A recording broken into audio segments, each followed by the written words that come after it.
Hello, everybody, and welcome to another community conversation to help practice share our resources of personnel. That's a great Another question, and element I would direct them to We're thinking outside the box, trying to come up with ways of moving forward. Partnership. Thanks, Ambrose. Let's try to keep these numbers from doubling. Okay, so it's really important. I'm glad. I hope you're watching at home. First, I want to say thank you for inviting me to the show. Hello, everyone, and welcome to another community conversation here on Facebook Live and WHBG Channel 20. I'm Mayor Eric Pappenfuss, and it's good to have you joining us again. I'm told by Moman, who has been running these broadcasts, that today is our 25th show. Can you believe that? It's been over 5 months of continuous shows that we've been doing these community conversations live on Fridays, and they're going to continue. But I was also told it wasn't in our budget to have a balloon drop. I thought we could do something celebratory. Moment has said maybe if we get to 50 shows, we can do a balloon drop. So you've got that to look forward to. Yes, we'll have a 50th balloon drop. It'll be massive. Okay. Yeah. Today is also my birthday, so boy, the balloon drop could have really worked for both of those Moment. But we're here and we're talking KIPONA. One of my favorite celebrations that is always around my birthday every year. We're going to talk about the fall. We're going to talk about basically celebrating the sparkling waters of the Susquehanna River. And boy, will it be sparkling this weekend because it is going to be beautiful weather, 80 degrees, sunny, and a great time to get out and about and to do it safely. Got some great guests, and I'll introduce them in just a moment, but I want to start with a few general announcements, as we always do here on these community conversations. The first one is we got a lot of comment yesterday as our traffic and engineering crew was out painting what are called sharrows on the road on 6th Street. Now, these are spray-painted insignia, which basically encourage drivers to share the road with bicyclists. It's not a new bike lane, but it goes all the way along 6th Street, all the way to the city line. And it connects with the new bike lane that we put in between Riley Street and Foster Street. So it's a bit of a change for folks. It's going to take some getting used to, but I think they're nice. We are trying to create a series of bike networks throughout the city, and 6th Street is a wide enough corridor to allow that. But it's not a new bike lane. It's just an insignia to encourage people to be aware of their surroundings and to recognize that people will be biking throughout these corridors, and that's what went into effect. If you haven't driven down 6th Street, you'll see it soon when you do. Also, wanted to give a little bit of a report on Harrisburg City Council, because at our last meeting this past Tuesday, we had what was the mid-year financial report for the city of Harrisburg, and we went over that in some detail. Council had some questions. We've talked about it a little bit, but I wanted to summarize the report as it was presented to Council with a little bit of detail for you here today. The report basically says that we're projecting about a 7.5% revenue decrease for this year because of COVID-19. 7.5% amounts to about $5 million out of about a $65 million general fund budget. And that number is in keeping with what other cities and municipalities are expecting and anticipating throughout Pennsylvania. In Harrisburg, it's mostly a decline in parking revenue, and that's largely because the way our finances are set up, we're engaged in a sort of complicated profit sharing with the parking system, which the city used to own, but then leased to the Commonwealth. And parking revenues are just way down to the tune of millions of dollars, and that's likely to continue, especially as more people are working from home. And you see it there. You also see the decline in revenues and things that I think make sense to people. There's no minor league baseball season, so there's no rent payments from the senators. Fewer people are staying in hotels, so hotel tax revenues are down. And all this information is on the website if you look at the mid-year report. Happily for Harrisburg, recognizing this early, I guess at least 25 weeks ago, we began putting a few things in place that would help square that gap with regard to expenditures. And we instituted a hiring freeze for a large portion of the coronavirus emergency. We also furloughed some employees. We scaled back on other types of city projects. As you know, for instance, this year we didn't open the pools. And by not opening the pools, which we really felt we couldn't do safely, but financially we were also able to save over $500,000 that would have gone into expenditures related to the pools. So by doing that, we've come close to closing that projected budgetary deficit between our revenues and our expenses by the end of the year. And I'm confident that by the end of the year, we'll have that completely closed. The mid-year report is saying it's down to about $1 million deficit right now between the decrease in revenues and the decrease in expenditures, and I think we can get that completely closed by the end of the year. The real question, though, financially speaking, is what to do about next year. And over the past couple of weeks now, we've been engaging in our budget meetings. There's been a lot of internal discussion, but I know there's a lot of public concern as well. Many of the revenue declines, things like mercantile taxes, for instance, we're not even going to begin to feel until next year because people really don't report on their revenues for this year until next year. And so that projected revenue decrease of 7.5% for this year could even be higher for next year. And the question is, I think on many people's minds is that going to mean a decrease in city services? Are we going to have to do something drastic? Like laying off city personnel. How are we going to square that circle and have a balanced budget for next year? I just want to assure people that the answer to that, for Harrisburg at least, is very positive in that we have a substantial cash reserve. And we've built that cash reserve up over the past 7 years that I've been mayor, every year underspending our budget. And the cash reserve is exactly for times like these. It's for emergencies and other moments when unanticipated things like COVID-19 come, and we have to plug that deficit. So those cash reserves are there. They will allow us to plug the deficit for next year and allow us to move forward without any substantial cuts to service or any impact for city residents. In fact, we're going to draw on them a bit to help fund some new initiatives, especially on the community policing front, and there'll be more on that, and there's been a lot of public discussion about the reallocation of resources for additional mental health programs and community engagement types of things, and more on that to come. So the answer is we should be in a good place for next year, and we're going to be in a better place than a lot of other towns and municipalities in Pennsylvania which didn't really prepare for the situation, don't have extensive cash reserves. And that's the legacy of the city over the past 6 or 7 years. It's been about carefully shepherding its resources and recognizing that once we were on the brink of bankruptcy, we didn't have reserves, we weren't able to pay our bills, so we've really built those back up, and we knew the importance of doing so. And we're going to be just fine in 2021.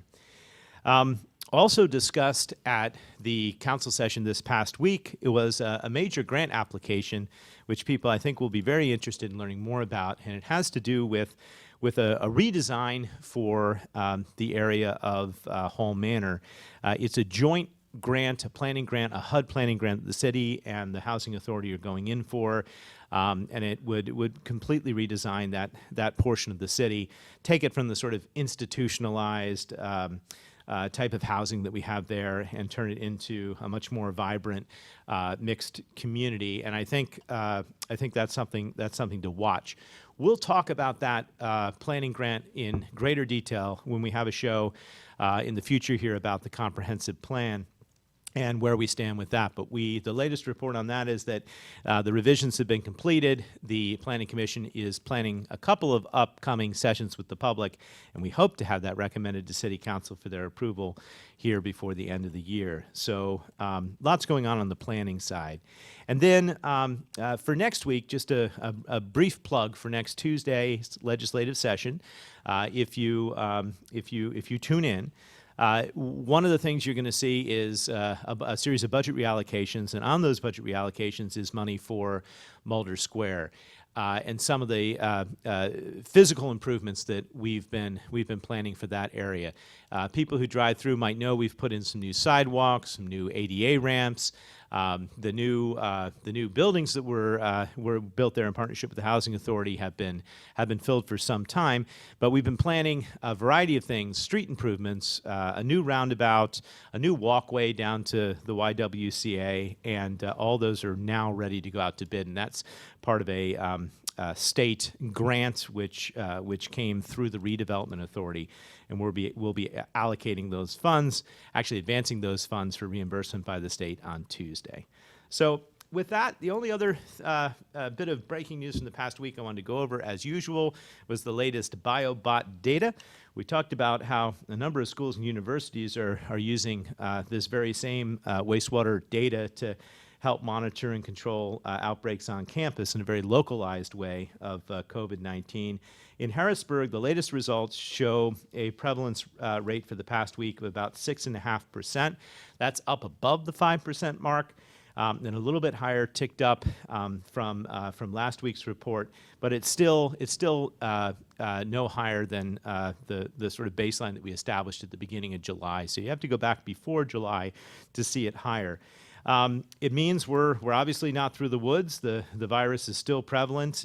It's if you think about it in terms of percentages, it means more than 1 in 20 people are currently carrying the virus, even if they are asymptomatic and don't know it. But it does mean that we've been fairly stable for the last couple months, and I know that we have Dr. Christian Cicado here today to talk about KIPONA, but we'll also talk just a little bit about where he sees us and where UPMC Pinnacle see us in regard to the fight against COVID-19. So that's the latest BioBot data. I will continue to bring that to you on a weekly basis.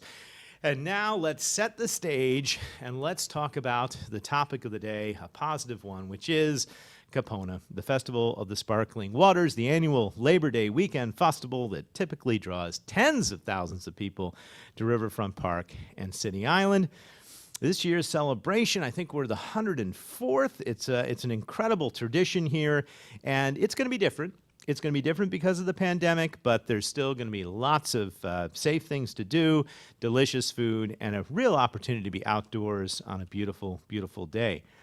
It's a hybrid, like we tried at the 4th of July, a hybrid of in-person and online offerings. In-person activities are going to include 15 food trucks on City Island from 3 p.m. to 8 p.m. this Saturday, September 5th. Now, that's tomorrow, and I don't want there to be any confusion. Usually, KIPONA is a 3-day event. It goes Saturday, Sunday, and Monday. This year, the food trucks and the in-person activities are going to be on Saturday only from 3 to 8, with the fireworks following at about 8:15 p.m. Now, the virtual activities, which we're going to talk about today, those will continue on to Sunday and Monday, but the actual in-person food trucks and fireworks are Saturday. I hope that is clear for people. And I want to go now live to Megan Roby, who is on City Island and who is the mastermind of this wonderful, wonderful event, as our director here at the City of Events. Megan, I see lots of cones. How many cones do we have out this year? Hello, we have over 500 cones here today. I knew you so would know I'm giving that you answer. Yes. I'm here today on City Island in the North Lot. So that's the large parking lot closest to the stadium. You will see I am at the entrance to the food truck area. So each one of the food trucks will have a specific line with their cones. And at the start of their line, you will see a sign that has the name of the food truck, as well as the food offerings that they will have. So if you are interested in a funnel cake, you'll enter Schneider's concessions line. You'll progress through the cones, which are spaced 6 feet apart, all the way to the food truck. And then after you receive your food, there is one way to exit the food truck area to ensure that there's no cross pedestrian traffic. So everyone will enter and exit the same way. So you'll exit the food truck area after you reach the end of the cones in order to place your food. At the end of the food truck area, we do have a hand washing station where you are able to wash your hands before you're eating. We do encourage you to bring, picnic blankets and chairs if you'd like to socially distance and have a socially distanced picnic within City Island or walk across to Riverfront Park. So it gives you a good scope of just how many cones are here. We do have 15 food trucks. Each one of them are spaced at least 25 feet apart, with the socially distanced cones, which are spaced 6 feet apart to form the lines for ordering your food at each one of the food trucks. All right, that's wonderful, Megan, and it's very similar to what we set up for the 4th of July. So if people came out for the 4th of July, they're not going to be surprised by what they see. It's a really safe and wonderful way to do this. There's so much space on City Island that people can really spread out. Do you have any general tips for people, Megan? And was there anything that we learned from the 4th of July that maybe we're going to do a little bit differently this year for KIPONA? Sure. So one of the things that's really important is to know what foods you'd like to eat before you enter. It's really great to know which food truck line you'd like to go through. If you have family members who maybe want to try multiple trucks, it would be advised to spread out and each go to those different trucks to order, because each time you go through a food truck line, you will have to exit the area and then re-enter to ensure that we don't have that pedestrian crossover. So just having an idea of what foods you'd like to eat for the day. We do have the foodie guide both on the Facebook event as well as on the website. And we will have a large sign coming from the parking area as well that you'll be able to take a look at that if you'd like to plan your day and how you'd like to eat. I think that's great advice, and we'll talk about this with our guests. But if the family's watching or anything like my family, we don't agree on anything, so everybody goes to a different food truck and gets their favorite thing, which is part of the fun of the festival. So basically, it requires spreading out and sort of knowing what you want in advance. Otherwise, you're going to end up going through it again and again. So check out the foodie guide. Megan, thank you so much. You'll notice this is only half of the parking we have on City Island. So if you're coming from out of town, and you can park on one side of City Island, really right near, and then walk over to the food trucks. It's going to be a great day, and we are ready for Saturday. Let me introduce my other guests. We've got a great group of folks. We've got Mike Meyer, who is the owner of Uncle Paul's Stuffed Pretzels, and he can give us the perspective of an actual food truck operator. As mentioned before, we've got Christian Casido, who is the president of the Dauphin Region UPMC Pinnacle, and we're going to talk to him about staying safe while enjoying the festival. We also have Renee Heisen, who is the communications officer for PHFA, the Pennsylvania Housing Finance Agency, one of our longtime sponsors and partners for this event, and she'll tell us more about it. We have Devin Drabick, who is the Director of Communications and Marketing at Explore HBG. Be sure to follow them on social media and visit Explore HBG for more information, not only about KIPONA, but about all the exciting happenings that are still happening in our region. And we have Stephen Schlegel, who is the Booking Director of Shenanigator Entertainment. And then finally, joining us later in the show, we're going to have a very special live performance by Olivia Faribault, and I'm looking forward to that. So we're going to have a little bit of everything today. Let's start, though, with Mike Meyer. Mike, owner of Uncle Paul's Stuffed Pretzels. I'm excited already. But let's just talk generally, and can you tell everybody about what to expect? Maybe they haven't had it. Maybe they didn't make it out for the 4th of July. They haven't had a chance yet to see the foodie guide. What are people going to expect if they come out tomorrow on City Island for this great festival? So it looks, you're going to have 15 food trucks, which will be offering a wide variety of delicious food offerings, which will include items like tacos, cheesesteaks, empanadas, stuffed waffles and stuffed pretzels, wok fried noodles, crab cakes, crepes, fried chicken, and much more. Festival favorites such as funnel cakes, fried Oreos, burgers, sausages, and farm show milkshakes will also be available. You have a couple options here. You may take the food home and to enjoy at your own in privacy of your own home, or you can bring a blanket and chairs to spread out along Riverfront Park or City Island to have a picnic. No seating will be provided though, so please plan accordingly.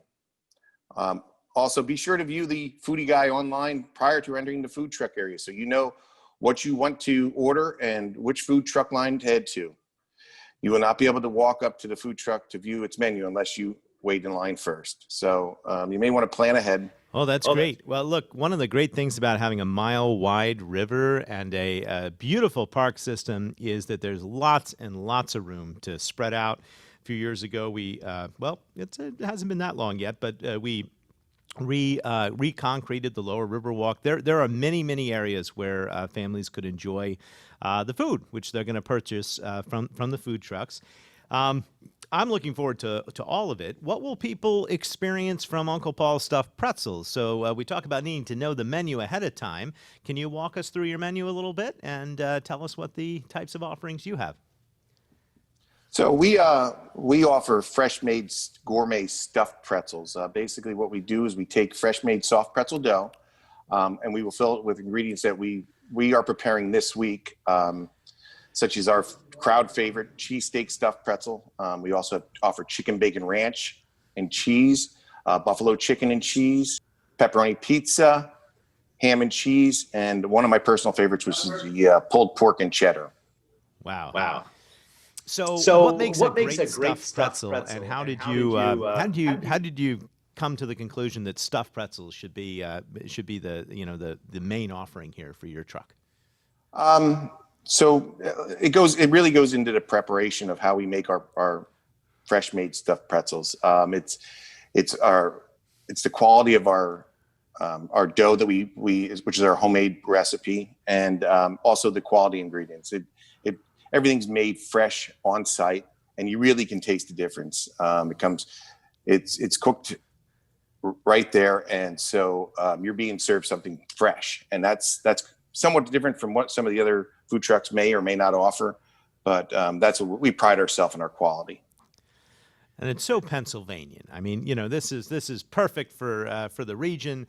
We're sort of featuring the fresh, wonderful dough of the pretzel, and then you have your bestseller being the cheesesteak. You're mixing it all together. So tell us a little bit about the preparation for KIPONA. How many pounds of flour do you have, and what is your preparation routine to get all this ready? Well, so earlier this week, I placed orders for supplies and filled propane tanks and filled the gas for our generator. Also, we gave the truck a full cleaning and sanitized all surfaces in the truck. We're just today I'm cooking and prepping some of the ingredients that will go into the finished product, and basically we'll go through about 60 pounds of chicken. If everything goes as planned, about 60 pounds of steak. We'll also go through probably 20 pounds of our pulled pork. So it's a lot of prep that has to go into a lot of things that are done before we actually get to an event in order to make everything go off as well as it can. Great. And I guess as a final question, I know it's been a hard time for the restaurant industry generally. We're dealing with capacity issues in Harrisburg. We've extended dining into the streets to help our restaurants, but it's difficult. The impact of COVID-19 on food trucks, are you starting to see the dynamic improve slightly? Are there more festivals that are happening, or is Harrisburg really still at the forefront of trying to return to a safe festival amidst this pandemic?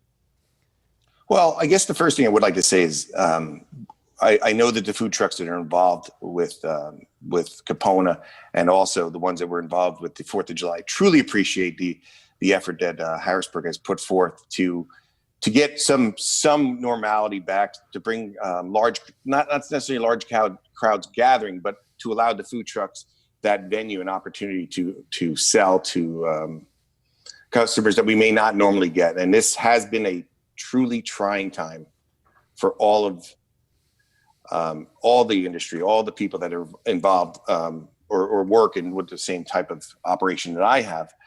So to say that we're seeing some, but not on the scale that is needed in order, we're getting by, but it's kind of just treading water at this point. Understood. Well, I hope everyone's going to come out and help support your business and the other food trucks that are there. It's going to be a great opportunity to sample amazing cuisine and to enjoy the weather and enjoy the history of the KIPONA Festival and to do it safely. So thank you for joining us, Mr. Meyer. We are very fortunate to have with us Dr. Christian Caicedo, who is the president of the Dauphin Region UPMC Pinnacle. Dr. Caicedo, you have been on before, and we're really glad you're back. And I want to emphasize that we take the health and safety of everyone coming to this event absolutely seriously. It's the forefront of what we're doing. We are really making every effort to make sure that this is a safe event. Can you start by sort of talking about some of the health and safety practices that we're going to be implementing to make sure that people who are attending the event have a safe and positive experience? Absolutely. Thank you very much. I appreciate you having me on, and happy birthday. Hey, it's good. It's good to be 25 again, isn't it? Yeah, double that. But okay, yeah. A couple of things I think that we just need to keep in mind, and two concepts that are very important in events such as this is one is social distancing. Number two is limiting contact. As Megan and Mike said, we're going to be having cones that are 6 feet apart from each other in food truck lines, and the folks presenting will need to stand at those marks, and that's going to ensure that we have the appropriate social distancing from each other. There's going to be also folks like social distancing encouragers that will be monitoring those lines to ensure that that's being practiced. And after receiving your food, we want people to make sure that they're promptly getting out of the line so that we keep it moving. And there's going to be, like Megan said, one point of entry and one point of exit. That way there isn't any of that cross-contamination or cross-traffic of the people attending the event. Mike also mentioned that, if you plan to do a picnic, make sure you bring a chair or a blanket if you like to do so. But please make sure that, you're respecting the space between yourself or the people in your household and other families that will be presenting to the event. There won't be any seating that's going to be provided, and as well as we're not going to be allow seating in the parking lot. So please keep that in mind and just be prepared to exercise those restrictions. And when I say limited contact, I think these are two very important things. If you can use a credit card, I think that's probably the most important thing that you can do. There's not going to be any condiment tables or any seating that will be provided, and there's going to be touch-free trash cans that will be available. Cleaning your hands, wearing a mask are going to be required. And when I say wearing a mask, we want to make sure that folks are using it appropriately, right? Over your nose, down below your chin, so that it's covering everything. I think those are very important things to do.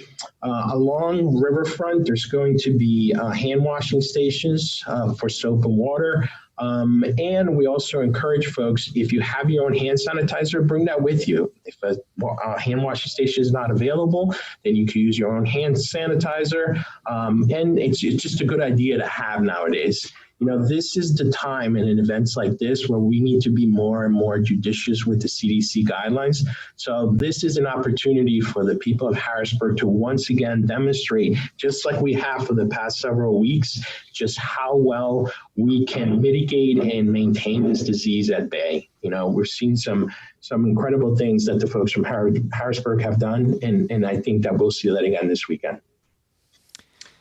Yeah, thank you, Doctor. I was incredibly proud with how much people embraced these concepts when we did the 4th of July. There was no pushback about wearing masks. There was people properly social distance and really spread out, and everybody took it very seriously. And yet, at the same time, we're able to have a good time and enjoy themselves and their family units outdoors. From a medical health perspective, can you talk a little bit about the difference between doing an outdoor event and an indoor event? I know the farm show, for instance, this year canceled because it's mostly an indoor event. It's in the middle of winter. This is an outdoor event. We have the ability to spread out. Talk about it from the perspective of how the virus is transmitted, if you would. Thanks for that opportunity. So, we do encourage, if you're going to need to socially gather, to have it outdoors just because of two things. The circulation of the air in the environment, number one, because this is like the flu, is transmitted via the respiratory tract in droplets. And number two, it allows for social distancing. In a closed environment, you only have so much square footage, so you can actually space a crowd of people, and it's not always able to do. I can tell you that being outside is so important because of that air movement. I can tell you that when we do testing, we have to allow a certain amount of time in that room for the air to circulate, because we want to ensure that there's appropriate cycling before you actually put somebody in there. So that's the kind of philosophy that we have, and the science behind why being outside is probably safer than doing a social gathering indoors. Yeah. And sunlight as well, I think, can kill the virus. Is that accurate? There's theories that UV light does affect that, and there are actually CDC guidelines for certain UV apparatus that people are utilizing in healthcare facilities or ambulances after they had a potential COVID patient or a person under investigation, to clean to help clean the surface area of that environment where they were in. The thing that we have been doing is utilizing those CDC guidelines and really sticking by them from the air circulation perspective, as well as the materials that we use to clean the surfaces. Great. Well, I will just say it is going to be a beautiful sunny day on Saturday, and that's a positive for a lot of people. So, can we talk a little bit, since I have you on, about generally where we are with the virus? Can you give us a sense in Harrisburg, where do we stand now compared to maybe where we were a couple months ago? That's sort of the first question, and then as a corollary to that, I know we're moving into flu season here. So, is it too early to get a flu shot? Is this the right time to get a flu shot? Can we talk about things that we can do as we prepare for the fall? So I'll start with where we are with the virus. So currently we are probably experiencing some of our lowest numbers that we've had in the past 120 to 140 days since the virus arrived in South Central PA. The positivity rate is what we look for people that are symptomatic. People that are sick and present for a test has remained between 10 and 12%. So that's been consistent. Asymptomatic patients, so the people that come in and have no symptoms, but they're being tested because they're having some sort of procedure, have been way low, to the point of less than 1%, 0.4, 0.5 is the highest that we saw. So that's encouraging as well. That's not changing, so those rates have remained steady. I'm sorry, you had asked me about the collection. We're talking about moving into flu season. Sorry. Yeah. We are preparing for flu and ramping up testing, because we want to ensure that we have the capability of ruling out COVID first, and then go into other respiratory viral syndromes that could be causing similar symptomatology. But until we get the flu, until we have an immunization, then we want to rule that out. That's one of the first things that we're doing. The other thing is flu vaccine. As soon as it's available, I encourage every one of us to have that. It is very important to have that, because, COVID is just in the forefront of our minds right now, and how it's affecting all of us, not only medically, societal, and economically, but the flu has been with us for a long time. And even with the vaccine, there is a number of Americans that are affected by it and die from it every day. So getting this immunization that's available to us is going to be key. Okay, so get your flu shots and get them as soon as available. And I assume, there's really no difference between if you want to get them at your local pharmacy or however you want to get the flu shot. The important thing is getting it. Yeah. Can we talk just briefly about a potential vaccine for COVID? That's been in the news a lot. I don't want to politicize the issue. What do you see in terms of a timeline for a potential vaccine? So, the FDA has really lifted a lot of the restrictions as far as, the trials and trying to get the immunization up and available to vaccinate as many of us as possible. It would be tough for me to say that in 6 months, 12 months, we're going to have a ready vaccine. I know that there's a lot of companies putting a lot of resources and a lot of time in order to have one available. I just don't know that I can give you a time. A lot of people talk about 18 months, but it can be longer. It can be. My point would be, let's make sure we get a vaccine that is effective and that is safe for all of us to have, and then keep us safe as we move forward. Good. Well, thank you for those updates, and thanks for sharing some of the things that we're doing. I really do think we're following best practices here for this event, and I believe people will be able to come out and have a good time and be safe.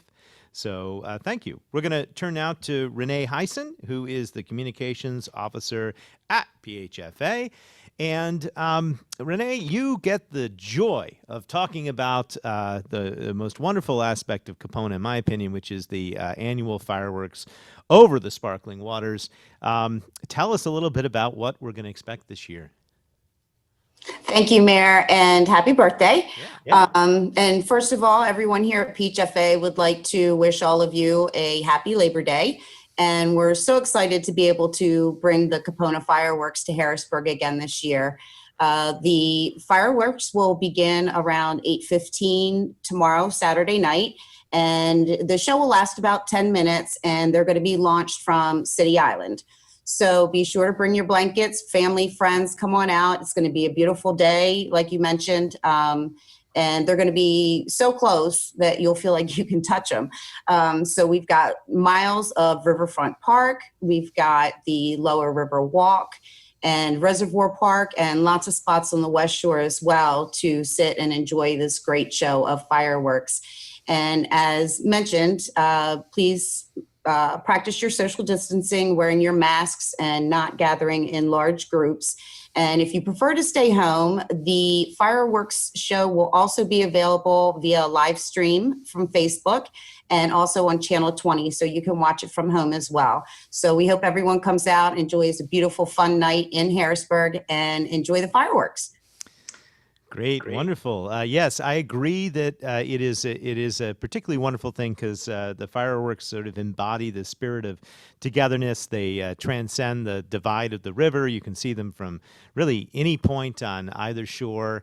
And I think it's, unlike the 4th of July where there may have been competing fireworks, we're really going to, this is the event here at KIPONA for Central PA for Labor Day weekend. Why is it important to PHFA to help us sponsor this every year? We're deeply appreciative of it, and why don't you talk about why you do this? Well, we're part of the city. Our headquarters are here on Front Street. And so, the life of Harrisburg is important to us, and there's been a lot going on with COVID. People have kind of been penned up at home, so we're happy that we've gotten to a point that everyone can get out, and it's a lot of fun, and it's just beautiful. So we're just happy to bring that to everyone here in Harrisburg. Mm-hmm. And how is the new addition? Is it working out well? Yes, it is. We're all moved in, and just a beautiful view out the windows of the river and the city. So it's going very well. That's great. And do you have a favorite place to watch the fireworks yourself? Will it be from the PHFA building or somewhere else? Fortunately, we have a veranda on the 4th floor where a lot of us usually watch the fireworks. But unfortunately, we are not going to be able to do that this year. So I guess I'm going to have to find a spot with everybody else on Riverfront Park or somewhere. Okay. All right. Well, we hope you enjoy. I know it's going to be enjoying. I've actually watched them live moment on Channel 20, and it's nice. It's better than you think. It's sort of like watching New Year's Eve from home. So I encourage people to tune into that as well if they can't come out in person. So we're going to have a great show. Thank you, Renee. Next up, we have Devin Drabeck, Director of Communications and Marketing for Explore HBG. And Devin, we've talked a lot about the physical aspects of KIPONA, but really what's amazing about what we're doing here is we've created a whole new virtual world and virtual way of celebrating. We've sort of taken what we began with Arts Fest and we sort of expanded on in terms of entertainment with the 4th of July, and we're putting it together as the complete package. I don't know too many other places that are doing things like this. So let's talk about that for a bit. What can people expect if they go online and join KIPONA via the Facebook page? Well, happy birthday, Mayor. Thanks for having me today. Yeah, like you said, a wide variety of activities that the guests typically enjoy at the festival can still be had this year on a virtual platform. Now, that means it's on the website and on the Facebook event. So there's two ways you can log on to participate in that. First, I want to talk a little bit about the virtual family fun activities. So if you have kids and you're looking for something fun to do this weekend, come on over to the website. There's lots, including a fireworks in a jar activity. Now that's provided by the Whitaker Center for Science and the Arts. A Magnus Spinner activity provided by Challenge Island. A sing-along performance, a make-your-own wand activity, and everybody's favorite group, the Popcorn Hat Players, will be performing Sleeping Beauty and Wonder Tales. Now they're part of Gamut Theater and they come every year. We're so excited to have them back. Lastly, free virtual game building sessions with Code Ninjas will be available as well, but you should go online to the website to sign up for that a little bit early. On Sunday, there's a rubber duck race being held virtually. Ducks can be purchased online, so you can come on out and sign up for that. Everybody's favorite artist marketplace that you probably saw over Memorial Day weekend is going to be back this year. So the online marketplace features artisans offering handcrafted wares. You can browse and shop products and order right online. Some of the artisans are going to offer special discounts valid only during the festival. So be sure to check it out starting tomorrow. And several artisans will also offer demonstrations sharing the process of how they create their piece. So I encourage you to tune in for that. In addition to the artist marketplace, there'll be a shopping hub for vendors including home improvement, jewelry, makeup, and more. Additional virtual activities include the Festival of India and the Native American powwow performances, the best of the Wire Walkers tightrope walks, and more. Now, guests can participate in many of these activities at a time convenient for them at harrisburgpa.gov/July 4th, or just follow the Facebook event to watch them at scheduled times throughout the day. Okay, well, that's exciting that all this is going on online, and really a major part of KIPONA for the past years has always been celebrating Native American communities within the region. It's good to know that we're able to do that, even though we can't have a traditional powwow on City Island. We can do it virtually online. The Festival of India, I'm gonna miss the wonderful food and everything else, but you can visit that online. And basically the idea of having musical performances and even a rubber duck race online is pretty extraordinary. But you're going to have to tell me what fireworks in a jar is, because I don't know what is fireworks in a jar. It's almost like a little science experiment. So you take 1 to 2 cups of vegetable oil, food coloring, a clear container, and then Alka-Seltzer tablets. So Whitaker Center will explain how to do all of that, but it's a fun at-home craft project. Yes, don't try that at home without going to see it on live and get the instructions. It sounds like it could be dangerous. No, it sounds like a lot of fun is what it sounds like. And the rubber duck races, how are we doing those? Where are they going to be racing? So they race on the river, but this is something you can purchase your ducks in advance. And when the river, of course, the fun moment will be live streamed, so you can watch it when they pluck out that first duck and find the winner. So that's a lot of fun. So you can't cheer on, in person, but you can still do it virtually, which will be fun. You sure can. Yes. I like many, I guess, because I have enjoyed watching with my kids the marble runs, which are on YouTube. There's a whole marble racing genre of things, which is a lot of fun, and that's been great for this whole pandemic. But we'll get to do the duck race, and you'll get to. It can be even more exciting virtually. And let's talk about the artist marketplace a little bit, because that I know was so important. And we heard from a lot of the artisans at Arts Fest. It's so important for them that that they were able to, I guess all retailers are really looking to increase their online presence amidst the pandemic, and to keep those connections with the customers alive, even as retail has changed. So what sort of things will we find in the artist marketplace? Yeah, this is a great way to support local artisans. I know they were super appreciative at Arts Fest, so it's great to have them back this year.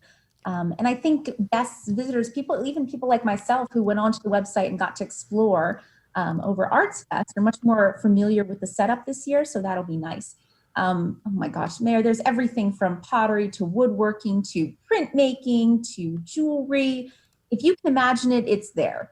And people have done a really great job with their tutorial videos, which is pretty special because it's a great way to come in and kind of get more connected to the artwork you're purchasing. When you can watch somebody throw that vase on a pottery wheel, it's a lot more fun than I think just going on and randomly picking one. It gives you a deeper appreciation for the skills that that artist is sharing with you. So I encourage people not only to shop, but definitely to check out all of the artisan videos to figure out how these things are made. Great. Well, it's great that people can do that on their own time. They can extend what's happening in a non-virtual way on Saturday to the rest of the weekend, the rest of the Labor Day celebration. Devin, just in conclusion, I know it's been a hard time for the tourism industry, but one thing which we've done a little bit more of as a family is we've done more exploring right here in PA, doing local hikes to parks and outdoor, especially outdoor recreational activities. What are we seeing in terms of the industry at large here? So overall, I do think the summer has been good, especially towards the end of the summer, because more and more people want to get out of their homes. And one of the great resources we have here, not just in Harrisburg, but in our region, are our outdoor amenities. I mean, we're on the beautiful Susquehanna River, which means you can go kayaking, jet skiing, boating. There's so many activities to do there. We're also really blessed with an abundance of beautiful parks. So whether you're into, rugged, real hiking trails, or whether you're bringing the kids and want to have a fun trail to walk with them, to push the stroller, things like that, there's a lot of different areas. Visit Hershey Harrisburg just came out with their adventure trail. So if you look on their website, it's a whole list and almost interactive suggestions for things you can do over the weekend. So whether you're looking to go out with a special someone, or whether you're looking to bring the kids and spend a day outside, there's a whole list of ideas you can do all over Harrisburg and us reaching out to Hershey. So we have a lot of outdoor activities. I always like to mention City Island. That is one of the treasures of Harrisburg. And especially in this pandemic, I think that has been a real jewel that has attracted people. It's a great place to go and spend the day. Water golf remains open. That's a great mini golf spot that people can come, and we've been promoting that. But I've seen just on Google searches, that's one of the most looked for things to do outside, and City Island's a big mention for that. So I do see an uptick in people visiting locally and coming out for just day trips. So that's positive and something we're obviously focusing on. Great. Well, thanks for mentioning water golf. It is open. It's open late. You can enjoy it, and it'll be open for the weekend. So I hope people can add that into their plans if they'd like, and social distance and enjoy playing an outdoor round of mini golf with the family. So thank you, Devin. I'll be sure to check out the Adventure Trail on the Hershey Harrisburg website. And we are going to talk next to Stephen Schlegel with Shenanigator Entertainment. Stephen, I'm particularly sort of excited at the musical offerings that we're sort of putting together for this festival, especially in a day and age where really everyone is listening to music online. We can get our own playlists, our own exciting performances and live performances through the website here. Tell us about what people will find and expect. Well, first, wish you a happy birthday, Mayor. All right. Thanks. obviously, the format for this KIPONA Festival after 104 years is going to be extremely unique. But one of the things that's not going to have changed is the level of talent that people are going to be able to experience when it comes to music. We have performance videos featuring 19 different bands and musicians that will be available throughout the celebration. Entertainers including Mickey Spain, Stephen Courtney, Dandy, Brant Bryan, the Townies, Finks Constant, and many, many more. Olivia Faribault, who will be featured as the headliner on Sunday for the festival, she's going to be joining us later during this broadcast for a brief performance. The digital program guide provides brief information about all of the artists and their music. You can find that on the website. The performance videos will be available on the website also, where you can watch the videos at a time that's convenient for you throughout the weekend. You can find that at harrisburgpa.gov/KIPONA. Or you can follow on the Facebook event to watch them at the scheduled times throughout the day. Yeah, that's great. I look forward to hearing from Olivia here to close out the show. But what genres of music are we talking about? Is it a real cross section as it has been in past years? Can you highlight some of the other artists that people will discover? Absolutely. It is a real good cross section. All genres are being represented. We have jazz, guitar jazz with AP3. A lot of Americana, a really awesome performance by Dillweed. We have Roadside Attractions Trio. They're an outstanding trio that brings jazz and blues, and I guess the best way to describe them is yacht rock. There is all different genres, a little bit of something for everybody, from rock and roll to ska and reggae. Really is a little bit of everything. It's going to be able to find something for everyone.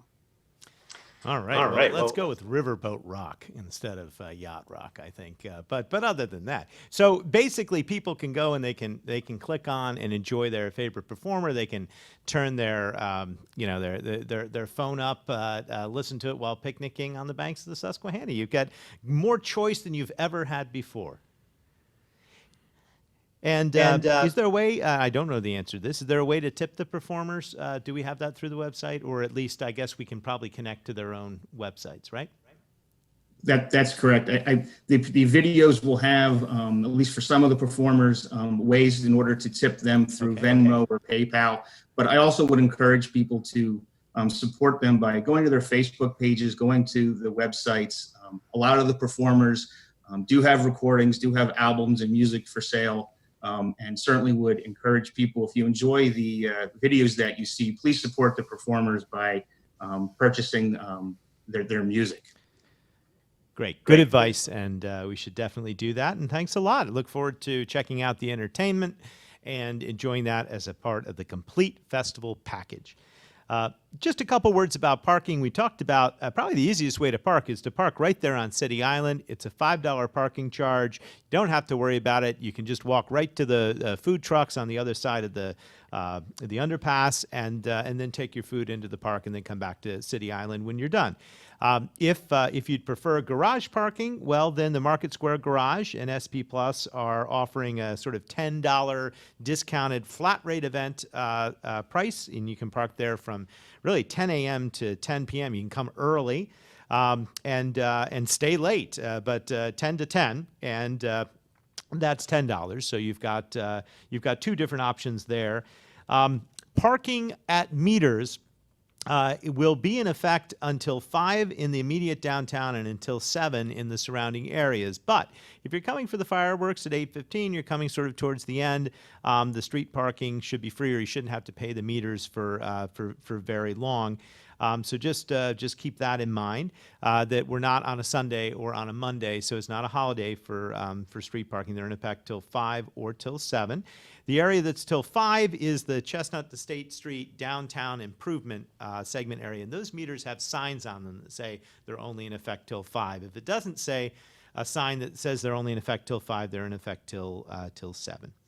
I want to talk just again and thank all of our sponsors. We couldn't do it without them. One of the nice things about KIPONA and all of our festivals is that they are revenue neutral in the sense that we don't have to use city taxpayer dollars to support them. We're able to bring it in through sponsorships, do a great job, but couldn't do it. And our sponsors have stood with us even as the festivals have sort of scaled down and changed in nature amidst the pandemic. So thank you to our title sponsor, Visit Hershey Harrisburg, who's always there, our marketing sponsor, Explore HBG, our fireworks sponsor, the Pennsylvania Housing Finance Agency, our event sponsor, UPMC, our hand washing station sponsor, Belco Community Credit Union, and I wanted to again say these hand washing stations will not only be right on the exit of the food truck area, but they'll be throughout the park. They are contactless, so you just use your foot pedal to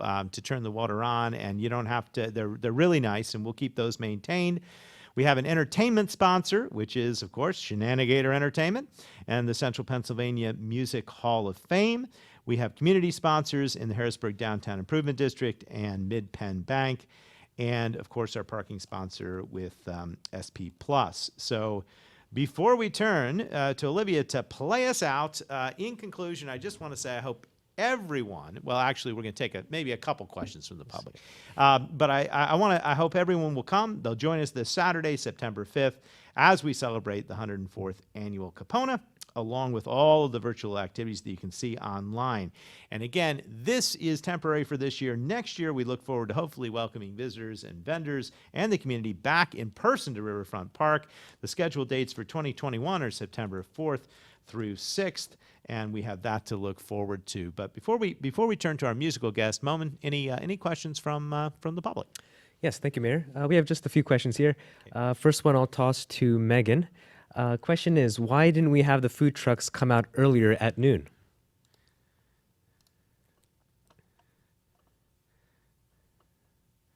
So we decided to have the food truck start at 3 p.m. for KIPONA, and this was based on the feedback from July 4th. So the feedback both from the food trucks as well as the attendee trends that we were seeing from July 4th was where that decision was made. A lot of guests would like to come out and enjoy dinner, an early dinner or a dinner, and then get their spot for the fireworks to ensure that they were able to social distance to watch the fireworks then at 8:15. Great, thanks.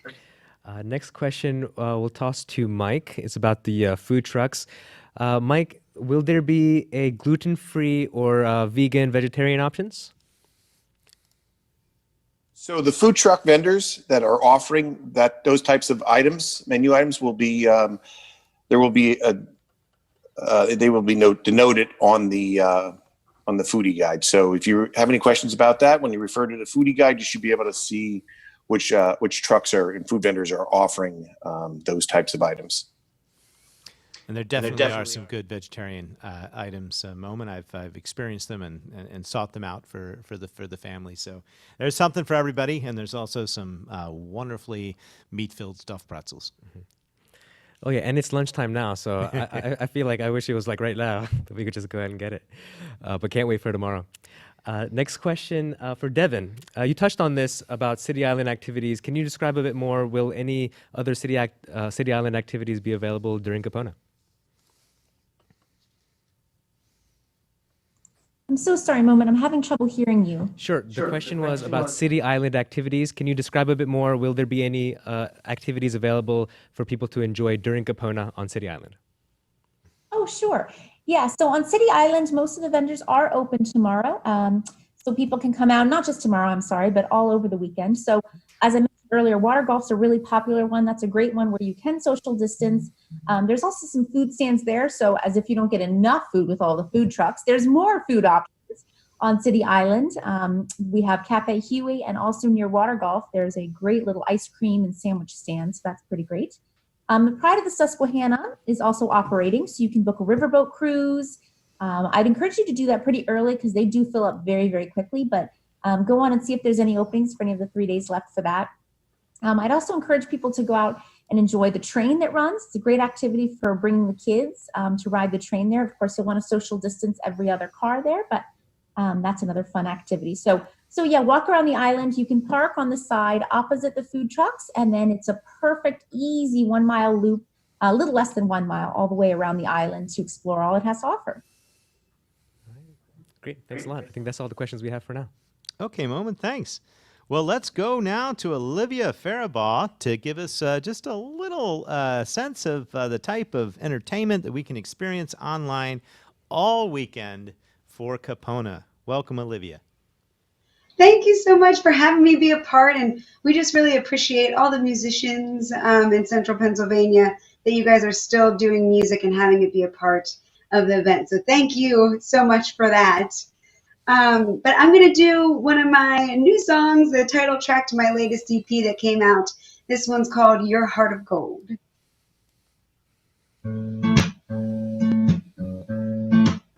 I see right through it.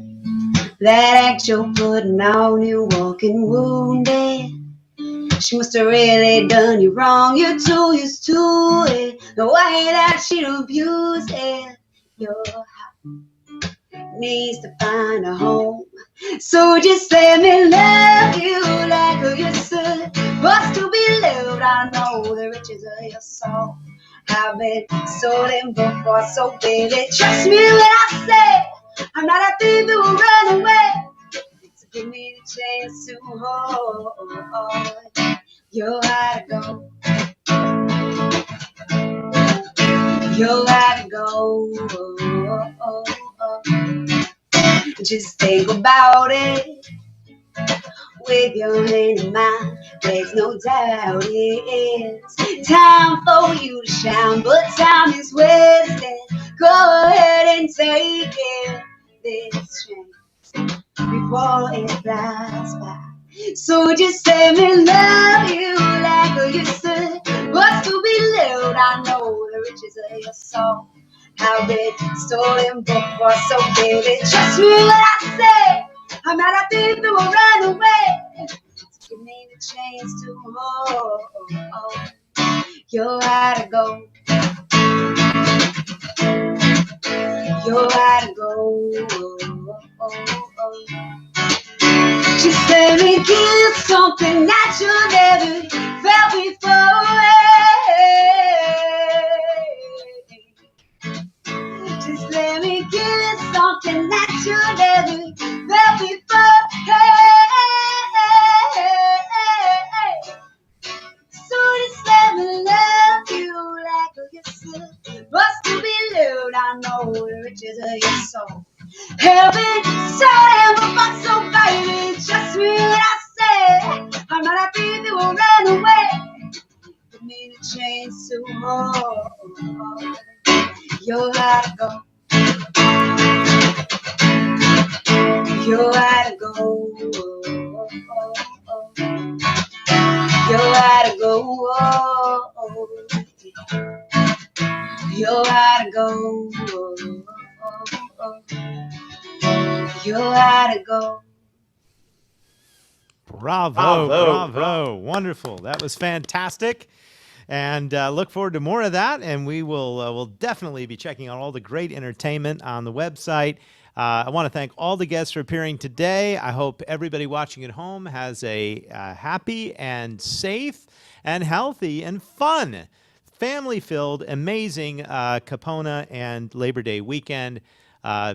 We will see you next week here on Community Conversations on Facebook Live. And until then, I'm Mayor Eric Pappenfus saying have a great and happy KIPONA. See you next week.